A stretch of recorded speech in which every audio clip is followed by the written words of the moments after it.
Hi everybody, welcome back to Speaking Spurs with me, Kieran, talking all things Tottenham Hotspur. Today we're going to be talking through the build-up to the game against Leeds, which is at Elland Road, coming up on Saturday. So the press conference has come out, which is why I'm now talking to you today since I finished work. Press conference, there's not really too much to talk about. I feel like these Ben? I've got Ben on the brain because he's part of the conference, he's injured. These press conferences with Ryan Mason are becoming pretty boring, pretty repetitive. Like we've said, he speaks well, says what he has to say, says all the right things, but they're just not really going anywhere. A lot of the journalists keep asking him questions that I find are pointless because we already know what the answer is going to be. He's said in every press conference so far, the next game is the most important. I'm only thinking about the next game. I'm only thinking about the task at hand right now. But yet they keep trying to get out of him other things all the time about whether he would like the job permanently, whether he thinks he could have the job permanently. He's just not going to answer that. So I feel like, try and dig out some more questions. And I know I talk about Alistair Gold quite a bit on this channel. And the reason I do is because I really respect the fact that he knows the sort of response he's going to get based on certain questions he asks. So he always tries to ask something that's unrelated to what the other guys are talking about. Like his question was to do with Lucas and Tanguy not being involved over training leading up to the Sheffield United game. There was something about them. We weren't told that they weren't fit, and then all of a sudden, Tanguy's on the bench again. But it turns out that they hadn't actually trained throughout the week, which we found out after the Sheffield United game. I think they both trained once each. So he just asked for, more details on that. And it turns out that Lucas Moura had a slight knock, like more of a bone issue, which he recovered from quite quickly. And Tanguy Ndombele, it was a muscular injury, nothing too serious, and he's absolutely fine. So, yeah, the press conference, it was pretty much same old, same old. He's not going to answer about whether he's going to take the job or not. He just wants to win game by game, yada, yada, yada. That's pretty much it. Spoke about Harry Kane as usual. Questions about Gareth Bale, Dele Alli. Honestly, it's the same stuff. All you need to know from the press conference is that everybody apparently trained well. Everybody's fit apart from Ben Davies. And that's it. That is literally it. Boring. So next up, Leeds, Elland Road. Let's take a look at the form for both teams. So Leeds lost, drew 2 and won 3. And that's the order from recent to least recent. So they lost to Brighton, drew their 2 games and won the 3 previous. So their form is decreasing as time goes on, which is good news for us. Our form, win, loss, win, draw, loss, draw. Obviously, that loss came in the Carabao Cup final to Manchester City. So, yeah, take from it what you will. But they seem unstoppable after knocking out Mauricio Pochettino's PSG from the Champions League. Apologies if I look a bit rough, by the way. I don't know what it is. I think it might be hay fever, or I've just come down with a cold where, not used to being at work, and now I'm back working long hours, getting up early again, and I think my immune system's just taken a battering, so apologies there. Eye keeps watering, nose is running. But yeah, where was I? So yeah, our form, it's hard to really take our form into account because a lot of the negative stuff came with Jose Mourinho, and since we've had Ryan Mason, apart from that cup win, I wish, apart from that cup loss, we've had 2 Premier League wins on the bounce, which is positive. He's played a different style of football, tries to be on the front foot, tries to attack. Leeds, though, let's talk about Leeds under Bielsa. It's a strange one. They've been in lots of high-scoring games here. So we'll take a look back. We'll start from the beginning of the season and work our way forward. So they had a 4-3 with Leeds, 4-3 with Fulham, a 3-0 win against Villa, lost 4-1 to Leicester and Crystal Palace on the bounce. They beat Newcastle 5-2, lost 6-2 to Man United, beat West Brom 5-0, lost 3-0 to us, lost 4-2 to Arsenal. There's been some normal results in there as well, but that's quite a lot of high-scoring games there. I think they had another 3-0 victory in there somewhere. I can't remember who it was against. But they just keep going and going and going until the end of the game.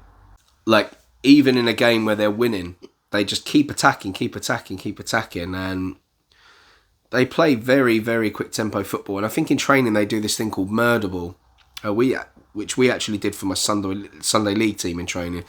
Essentially what happens in murder ball is you split into your two teams on a smaller pitch and you play, and you have to run the whole time. There is no stopping. You have to keep on your feet. The only time you can really not run is if you're the person on the ball to look up, make your decision, move the ball on. But everybody else, attacking, defending, all have to run. And then every time the ball goes out of play, you don't have throw-ins, you don't have goal kicks, corners. Somebody stands at the side and the ball is just automatically thrown back in. So you just keep going and going, and then you stop for a short rest break and you jump back in. It's kind of like a high-intensity interval training, but as a football match. So you just keep throwing the ball back in and going and going. And he's got some very interesting training styles. We've heard lots of talk from players. Ayling and Bamford recently have spoken about what it's like to work underneath him. But yeah, very, very, very high-scoring, indifferent results coming from Leeds. Very inconsistent team. I mean, they're sitting 11th in the Premier League, and this says it all about their games. They've scored 50, they've conceded 52. You know, goals galore from both ends. Whereas you look at ours, we've scored 60, but we've only conceded 38, so we've got a plus 22 goal difference. At one point, we did have the best goal difference in the Premier League, but as we took more and more of a dip in form, that's kind of levelled out with a lot of the other teams that are in the top 6, shall we say. So if we look at league position, we're obviously in 6th place. We were re-overtaken by West Ham after they won their last game. We are on 56 points. We've got Liverpool just behind us in 7th. They're sitting on 54 points, but they do have a game in hand. So if they are to win their game in hand, they can leapfrog us. But yeah, it's very tight. It's all still to play for. And as I've said a million times, it just comes down to the teams around us. But as for this game against Leeds, it'll be very interesting to see the team that Ryan Mason puts out. Hopefully he continues with that attacking style. There were clips in training this week. I don't know if any of you guys have seen them. But yeah, within training this week, he did a 6-on-4 drill. That's the one that was shown. But by the sounds of it, he's tried many other scenarios where you overload attack or defence, and 6 versus 4, and you've only got 6 seconds to score a goal. Now, the idea of this is to put the players under pressure. You have one aim in mind, and that's to score the goal, and you just have to go gung-ho. And it's good in a way because it makes the players rely more on their natural instincts rather than trying to walk it into the net or trying to be too clever. So you actually find a lot more players taking shots that you wouldn't normally see. Someone like Steven Bergwijn, I saw him quite a lot, heavily involved in these 6v4s. And I think in the right formation, bearing in mind he's still young, I know he's had a poorish season in terms of goal return and assist and things, but he's been in and out of the side, spent a lot of time on the bench, had a period where he couldn't even get in the squad. And I do think in an attacking formation with a more free system, we'll start to see the best of Bergwijn maybe next season, depending on who comes in. He's very, very highly rated at the club, so unfortunately we haven't seen the best of him on the pitch, and I think that just comes down to the way we've been playing, to be honest. I don't think there'll be too many changes from the last game. I think it'd be safe to say the defence is going to stay the same, barring nobody has some sort of miraculous injury occur overnight. So yeah, I think defence will stay the same pretty much. I can't see him replacing Aurier at the back now. He had a fantastic game against Sheffield United with his 2 assists. A good link-up play with Gareth Bale. Bale's got to start again. I don't know whether Dele will start. I feel like he had an okay game. Obviously not his sharpest, and that's not his fault. He's been very much out of the team. It was only his 3rd start of the season, which is shocking when you think about the player he is. But look, we don't know what's going on behind the scenes. We don't know what his relationship with Jose was really like. So there's not too much to judge, but considering he's been out for so long, I feel like he put a decent performance in. Whether he's going to be match sharp, I don't know, but he could start him, and there's no reason why he can't take him off around 60 minutes. like we saw with Tanguy Ndombele for long periods of time early in the season under Jose. You know, get the maximum out of him for that short period of time and then bring him off with not long to go and give somebody else a chance. So I don't think we'll see too much of a change from the team that we saw against Sheffield United. Maybe Lo Celso dropping to the bench. I don't know what Ryan Mason's thinking is on Lo Celso, but I just think he's been a bit underwhelming since he's been back from injury. Maybe it's a confidence thing. Maybe he's worried about getting injured again.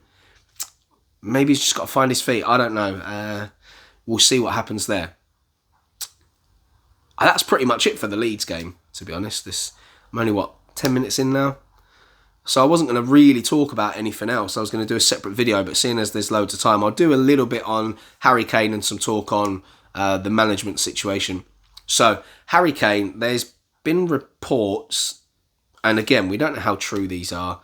I think somebody with TalkSport had heard from sources high up in the Premier League. I mean, you never know where these have come from, whether they're true, that Harry Kane is going to try and leave Tottenham regardless. Now, the thing is, they're saying Harry Kane will leave no matter what. But I think people need to remember, he's on a contract till 2024. There's talks of Man United putting in a 90 million bid. Whether they can really afford that without shipping anyone off, I don't know. Manchester City obviously are losing Aguero. They definitely can afford that. But we're not going to accept 90 million, surely not. I know financially everybody's a bit screwed at the moment, and 90 million sounds like a great fee, but for a player like Harry Kane, I'm sorry, when he's still got that length of time left on his contract, I just can't see it happening. And if he goes to the Euros and has an absolute banger of a time, his price is just going to go up again. So as I've said many times, I personally don't think Kane's going anywhere this summer unless an astronomical bid comes in from someone. And we know Levy is not going to want to sell him to a Premier League rival because you know it will come back to haunt us because he's an incredible player. So on that one, whether that's true or not, I don't know. Obviously, his family are all Tottenham supporters. That will probably play a factor in it as well. But who knows there. So let's talk managers. It seems like anyone and everyone is being linked. So we know that managers we were initially looking at obviously are no longer available. So Ten Hag, there was talk that he'd signed a new contract, but what I'm hearing this week is actually that he didn't sign a new contract because of our interest.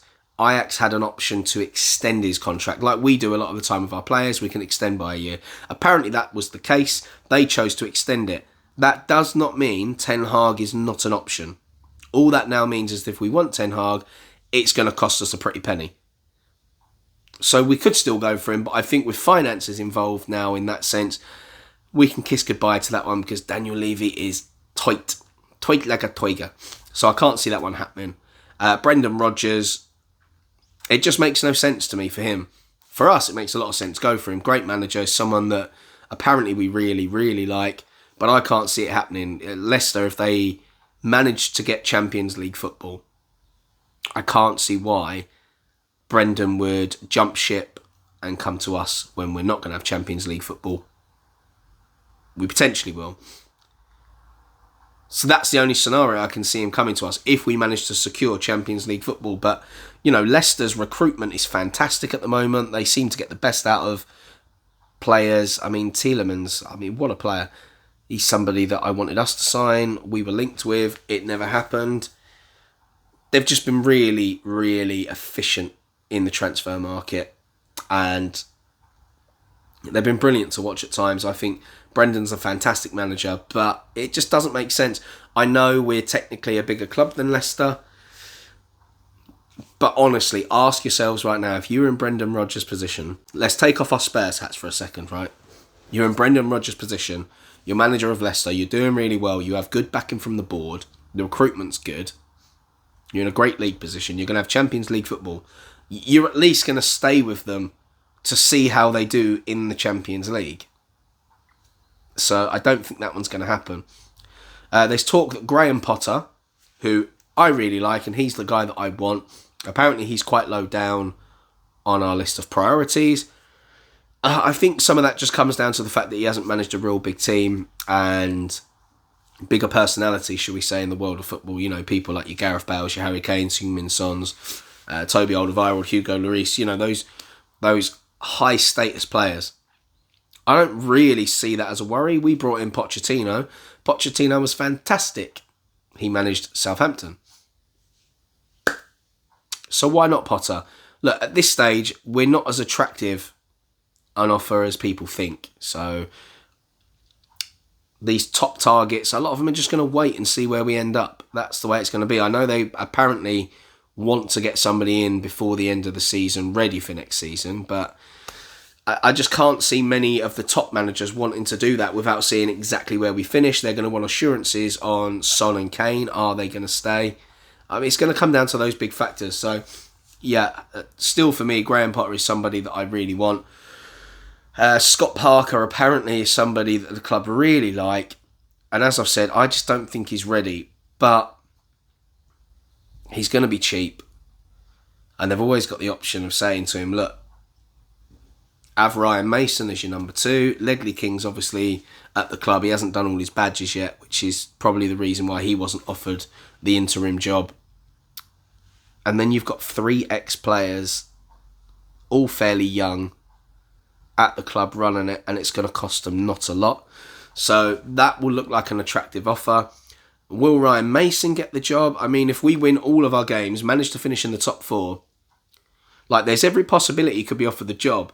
But I just can't see it happening. And on top of that, for us to finish in a Champions League spot isn't really going to be down to Ryan Mason completely. It'll be the fact that the other teams around us have basically bottled it right at the end of the season. So I can't see it happening. I just don't know who they're going to get in. We just keep getting linked with name after name, and that's the problem in the situation we're in. We're going to keep getting linked with everyone. But there is some good news to come from the manager front. Obviously, Jose Mourinho has been appointed as Roma manager for next season, and that will take place after he's done his bit for the Euros. I believe he signed up with TalkSport. I think it's them. He's definitely on one of like the radio shows, podcasts and stuff to talk through the Euros, and then he'll become Roma manager, ready for next season. So the situation with Mourinho is that he's on gardening leave, which essentially, for anyone that doesn't know, means we keep paying him up until a certain point till he gets a new job. So with him getting this job, we only have to pay him up until he moves into Roma, and I think that's going to save us about 12 million, something like that, between 10 and 13 million somewhere. It's going to save us. So like, don't quote me on those numbers, they're just things that I've heard. Which means, potentially, if there is a manager that we really want and it comes down to a little bit of money, we've now got that money to say, hey, let's take a punt. We'll give him a little bit extra to get him in the door. That is the positive that I can see. But it's going to be crazy. None of this, I don't think, will get sorted before the end of the season. So your guess is as good as mine, and I think the club are in the same position as us fans. They haven't really got a plan. It'd help if we had the naming rights, so we brought in that guy to sort out a deal for the naming rights, and it doesn't seem like we're any further along with that. So there's a lot of things going on at Tottenham at the moment that are a bit indifferent, but the good news is Ryan Mason's had us playing more attractive football. He's getting decent performances out of some of the guys that haven't been performing well. I mean, Dyer's looked solid. Alderweireld has looked good next to him. Hugo hasn't really had much to do. Gareth Bale's looking good. Sonny put in a good performance against Sheffield United, and he's been poor recently. Reguilon looked a little bit better after those pretty poor performances he's had recently. Winksy's had a couple of games. Dele's back in the squad. I mean, just good signs. 2 wins on the bounce for him. Attacking football, players playing well. I mean, we can just get behind him. Oh, and there is the protests as well. I haven't mentioned that. So there are protests to be held for the ENIC out at the Tottenham Hotspur Stadium. And there was a lot of debate going on as to whether it was going to be the Saturday or the Sunday. So they arranged the Saturday, but our game was moved to the Sunday. So then people were talking about the Sunday. And essentially, I think what's happened is they're just going to do both days.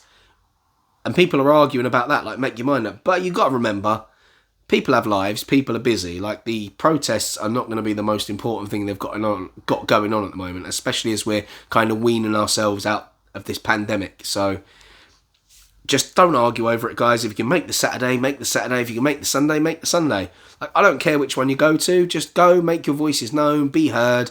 If you're an ENIC out, Only problem is, if Enoch are out, who comes in? Do we end up in the same scenario again? Are fans going to get their say? I don't know. It's a crazy world. But yeah, we look forward to the game. Fingers crossed we get another win, putting pressure on those other guys. Hopefully some of the teams around us completely capitulate. We end up in that top 4 spot. We can get a better quality of manager. We'll get money from the Champions League income. We can sign some decent players, get rid of some of the deadwood, and hopefully, when we go back into that stadium next season, we start off on the front foot. But thank you for sticking around today. Not bad, only about 20 minutes this video. If you haven't done so already, please subscribe to the channel. Honestly, it means so much to me. Subscriptions is probably the hardest thing to get on YouTube. Like, there's plenty of you out there watching the videos, which is fantastic, and I appreciate it so much. If you can support them with a like, that'd also be brilliant. But honestly, this subscription thing, it's just the same as having a friend on Facebook or following someone on Instagram. So just hit it. Go on. Hit it. Hit subscribe. Be a subscriber to my channel. Help a brother out. We're all Spurs fans here. Let's help this all grow. The better the channel grows, the more subscribers I get, the more opportunities we get. I can collab with other people. I can try and get some interviews with people in and around the club. I actually have a friend that works for Tottenham, so it'd be nice if I can get him on and talk to him at some point. So please, please, please hit subscribe, follow, like, do your bits. Stay safe, and as always, come on you Spurs.